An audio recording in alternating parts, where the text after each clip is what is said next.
fish. Better post spawner. And off that point there. Not a giant, but man, we'll take him. Go. Little Houdini in the grill, man. Just covering some water, man. We're just looking for bluegill beds. We're gonna run this pattern for a little while and see if we can catch some fish. And we are catching fish.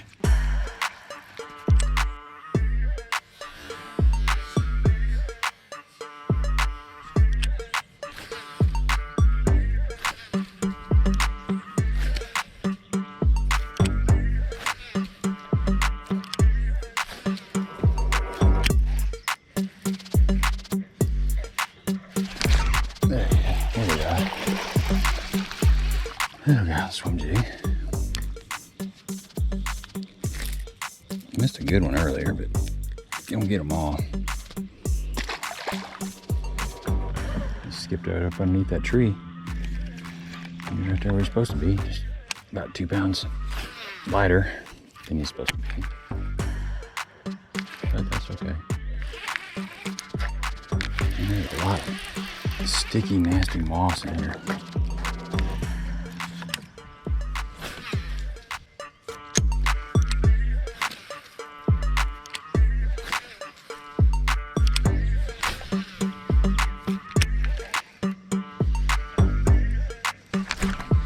Oh,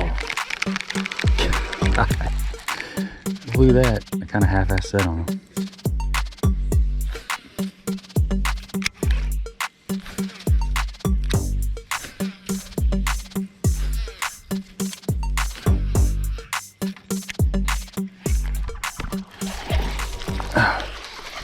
Right on that lay down. There are some fish up there shallow. Bama swim jig, baby. That Houdini. It's a good color. It's a good bluegill color. Just a full-size rage crawl, peanut butter and jay. And you know what? We're having fun, man. Skipping a little swim jig around.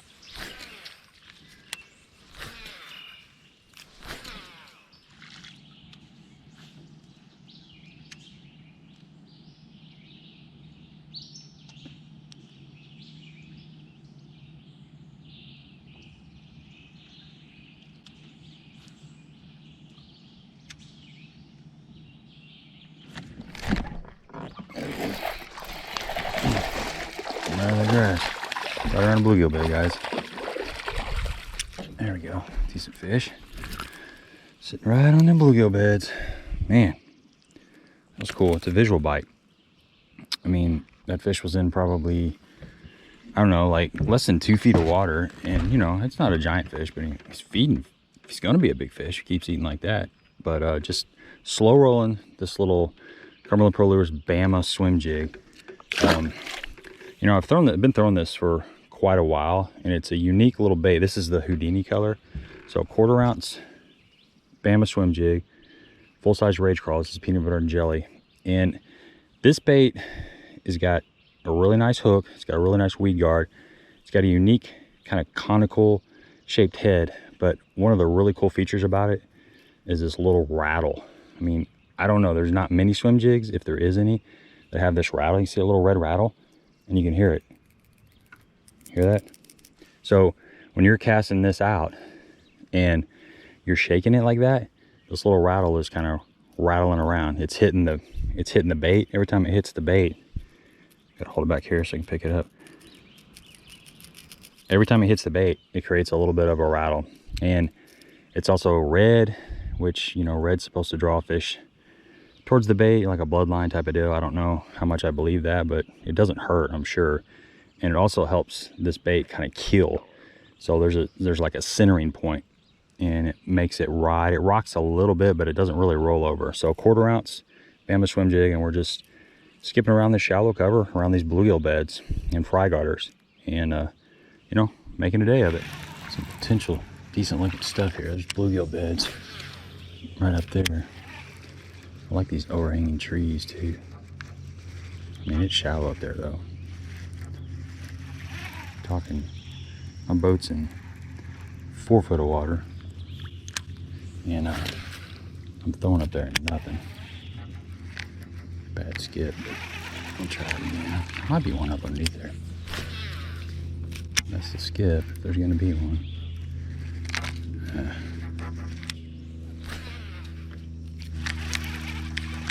Sometimes you put it right on his head. They ain't everywhere. That's one thing I've learned in fishing. Because the spot looks right, don't mean it is at that moment.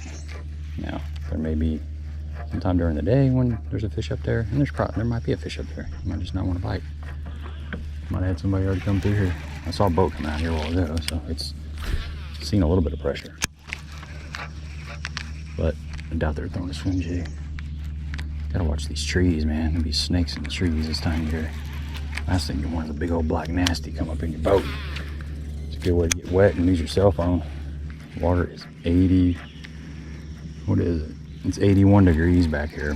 Try to expand a little bit on this bluegill bed swim jig pattern. I mean, there's a lot of things you can use to catch them off these beds, but this is one of the more faster ways to cover water and generate a reaction strike, even though there's no wind out here. You know, I don't think you'd get that same bite with a spinner bait.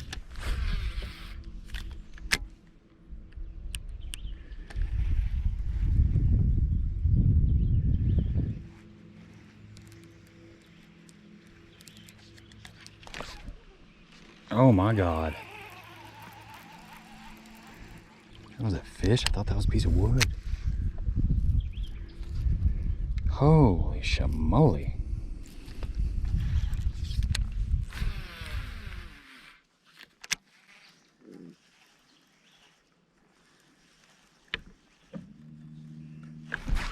There it is. Sweet.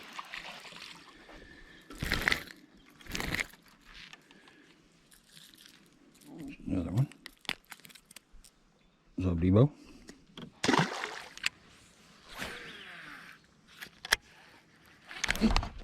Oh, dang it.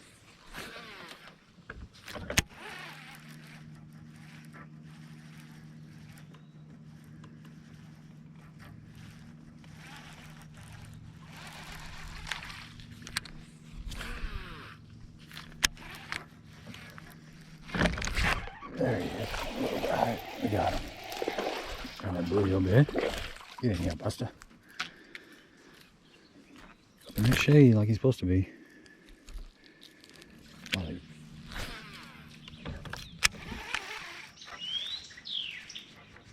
Oh, got him. I got off. I saw that fish roll up on it. That was cool. He flashed on it and then he came back and snatched it. He's a little guy. That was cool. This rod, man, is so sensitive. And it's so fast. I was swinging way too hard. I just get excited. I should have just kind of let that fish take it.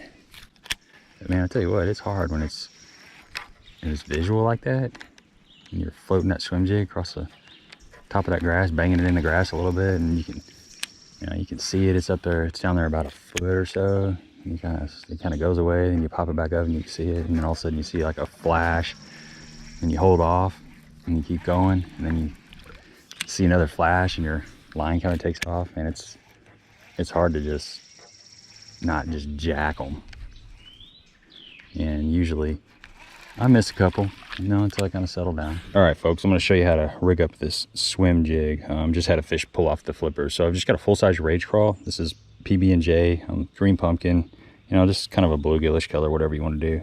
But right here, you see that first little ring right there? I like to tear that first little ring off.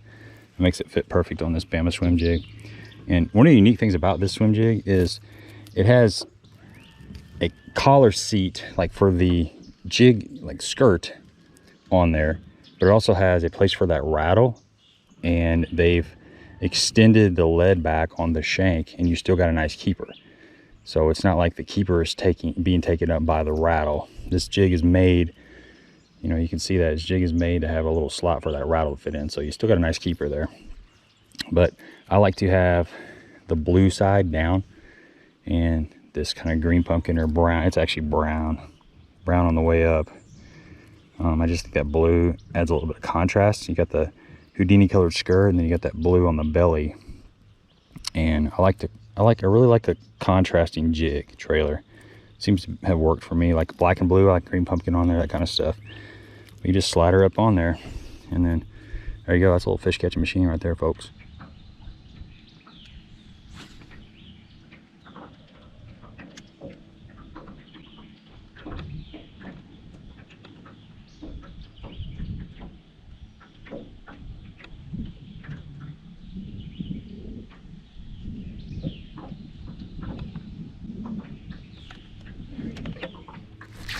There he is. Got him. Out deep on that swim jig. Might be a striper. What's going on? Nope. Little swim jig paid off, baby. Yeah. Oh, that's a good one.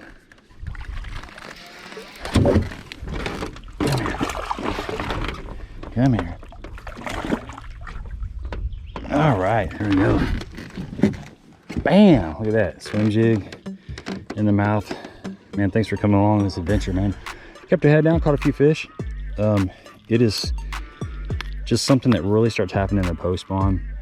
The bluegill will spawn multiple times throughout the summer, and each full moon, each new moon, start looking for that bite. I mean, that was a little bit of an offshore fish, but we're around some bluegill beds. So give me a thumbs up if you appreciate the content, and don't forget to subscribe to the channel. It's a really good swim jig. If you're new to swim jig fishing, this is the Cumberland Pro Lures Bama swim jig. It's a pretty unique little bait. You can get them on at Baitworks. You can use the code THM10 to get you 10% off your first order, or not. It's up to you. Just trying to save you a little money. Swim jig rod. I mean, this is that Virtus Red Diamond. It's an excellent swim jig rod. It's a 7'2", but I would recommend something between 7 foot and 7'2", just a medium heavy rod. 15-pound fluorocarbon works perfect, and then a 7-to-1 gear ratio reel. Till next time.